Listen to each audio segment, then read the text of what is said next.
नमस्कार, Vidarbha city news चॅनलमध्ये आपले स्वागत आहे। अमरावतीच्या क्रीडा जगतासाठी अभिमानाची बातमी समोर आली आहे।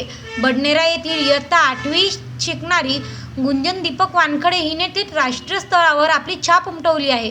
भोपाळ येथे झालेल्या 68व्या राष्ट्रीय नेमबाजी अजिंक्यपदक रायफल स्पर्धा 2025च्या संघ निवड चाचणीत उत्कृष्ट कामगिरी करत गुंजनने राष्ट्रीय स्पर्धेसाठी निवड मिळवली आहे।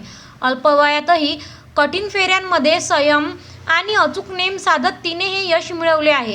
गुंजन ही श्री हनुमान प्रसारक मंडळ अमरावती व्यायामशाळा येथील नेमबाजी अकादमीची विद्यार्थिनी असून तिला प्रशिक्षक राहुल उगले आणि अभिषेक सिंग यांचे मोलाचे मार्गदर्शन लाभले। वडील पोलीस सेवेत, आई गृहिणी, कुटुंबाच्या भक्कम पाठिंब्यामुळे गुंजनने आपल्या स्वप्नांना दिशा दिली। भारतासाठी पदक जिंकायचे आहे असे तिचे स्वप्न असून ती आता आगामी राष्ट्रीय स्पर्धेसाठी जोरदार तयारी करत आहे।